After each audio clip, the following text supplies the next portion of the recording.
Alright guys, it's Big Boy JC here today on this beautiful Thursday. I want to go over a couple things with you guys before I get to work tonight.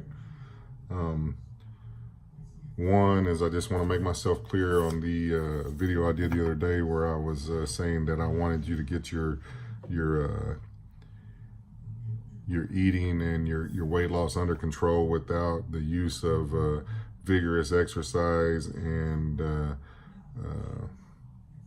a big calorie restriction, and I didn't want you guys to lean on that to lose weight, because I didn't want you guys to end up getting to a point in time where you couldn't cut your calories back that far, or you couldn't sustain the vigorous exercise or workouts that you were doing to get to that point and then regain all the weight back. So I hope you understand the difference.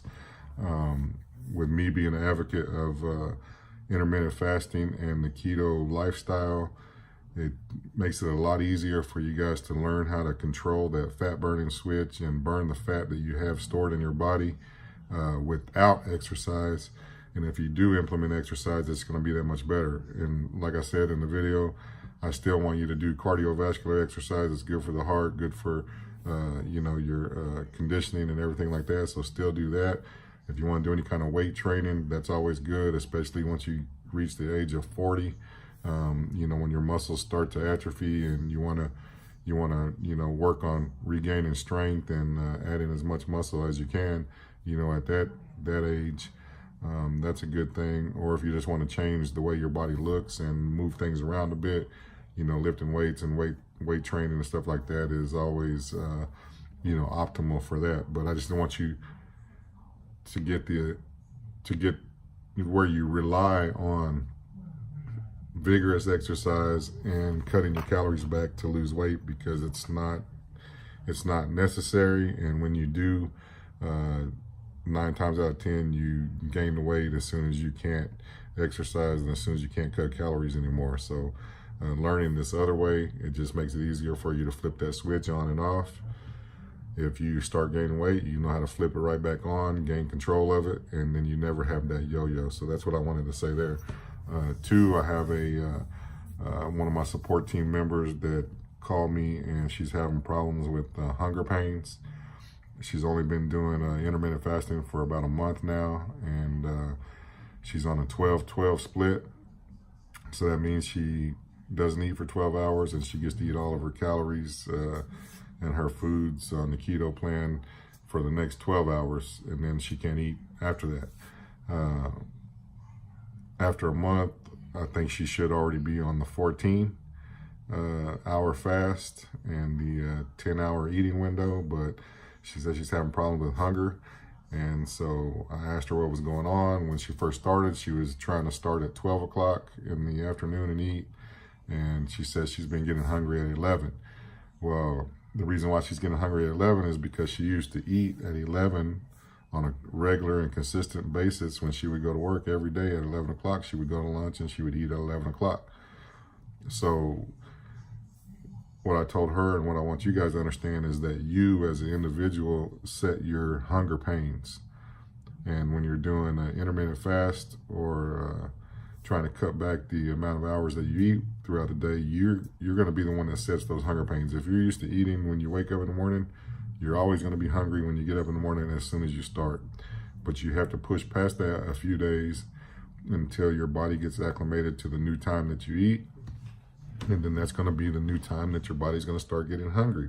So you got to eventually keep pushing it back and pushing it back until we close that eating window up, until you're in a smaller window.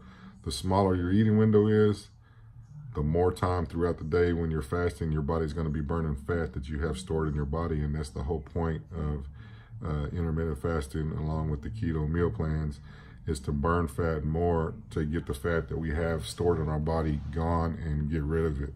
So that's the whole point, is to get your body used to eating in that small window throughout the day.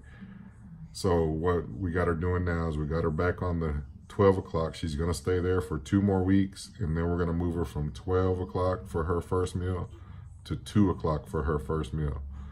So then that's going to push her back another 2 hours. She's going to be hungry at 12 o'clock by that time, because she's used to eating at 12 o'clock now. But then once she gets used to eating at 2 o'clock, she'll be able to go longer without being hungry, and she won't have any hunger pains until 2 o'clock. Then after we get her acclimated to that, we'll push her back till 4 o'clock. So then she won't get hungry till 4 o'clock. Do you see where it's going? So the further you keep pushing it back and getting more acclimated to it, the later in the day you'll be hungry. Like me now, I don't eat till 9 o'clock at night. I go all day without eating any calories, spiking my insulin until 9 o'clock. I drink water. I drink tea with no sugar in it. I drink coffee sometimes with no sugar in it. Or I find a Crystal Light drink that has 0 calories, 0 sugars in it. And if I do feel like a soda or something, I get the clear drinks at Walmart. They have 0 all the way down. They got different fruit flavors and stuff like that. You know, I drink those if I'm craving, you know, something like that, or want some carbonation, I drink that. But it's all 0 calories. So in essence, you're not spiking your insulin because you're not eating anything with the caloric value in it. So you're able to fast that whole day until you eat your first meal. So if you have any questions about that, just comment down below and let me know.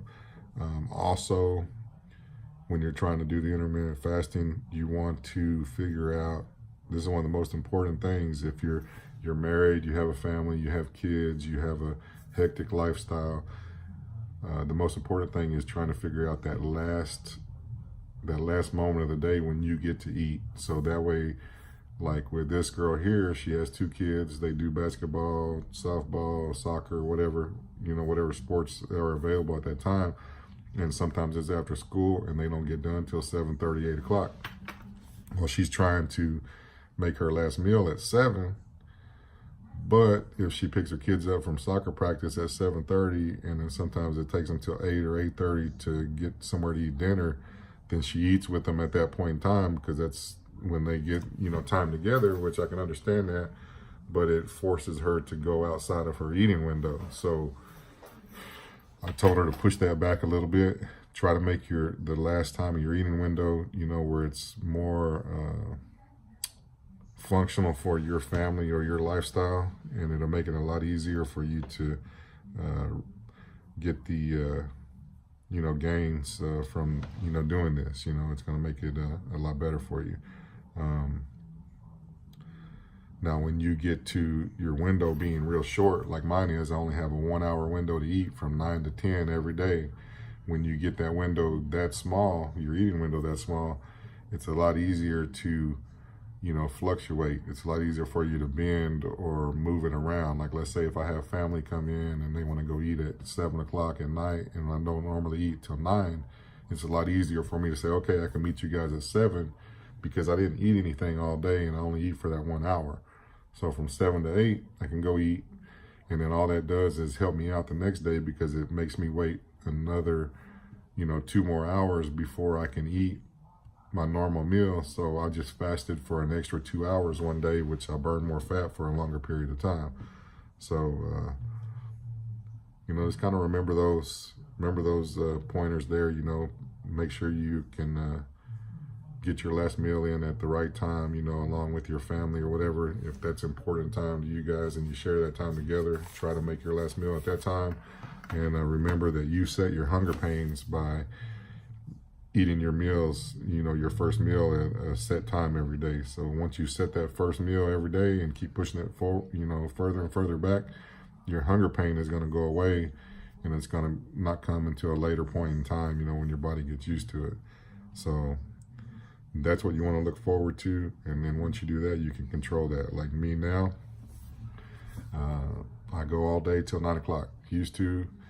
I would be used to eating 3 or 4 meals before, you know, 5 or 6 in the afternoon, and I would be hungry during that time. But now I'm eating less throughout the day, and I have more time to get done whatever I need to get done, like this video, wash my car, you know, go ride my bike, my motorcycle, whatever I want to do.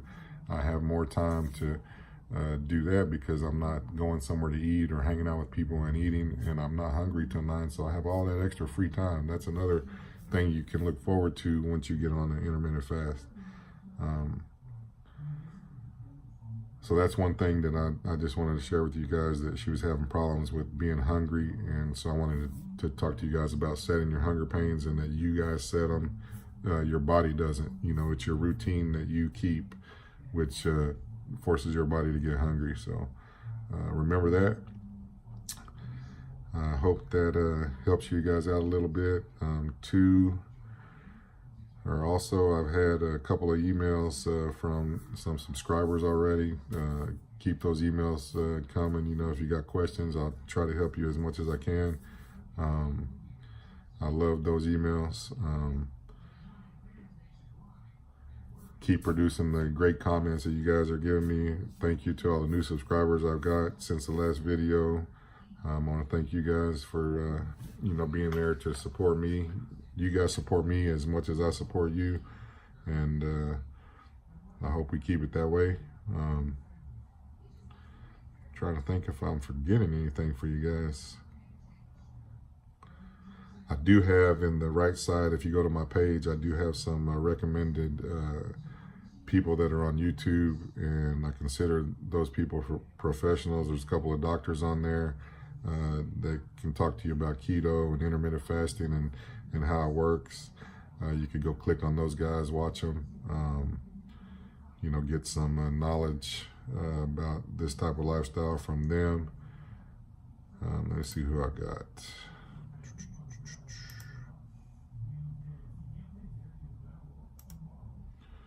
If you go in there, I have Rich Piana, but he's a bodybuilder.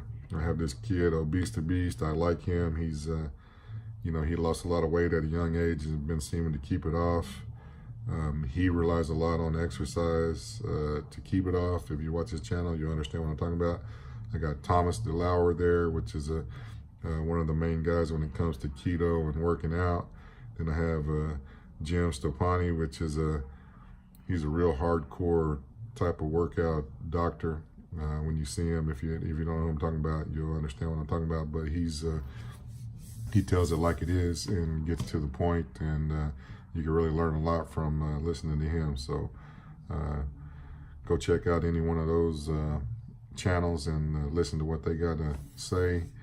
There's another one, I haven't put him on there, but Dr. Eric Berg, he's another one. He talks about a lot of the doctor point of view or aspect of, you know, keto and intermittent fasting. If you're a diabetic, he's a good person to watch and gain knowledge from that. I've had somebody write me here just today, and they're diabetic and they're trying to gain control of their weight and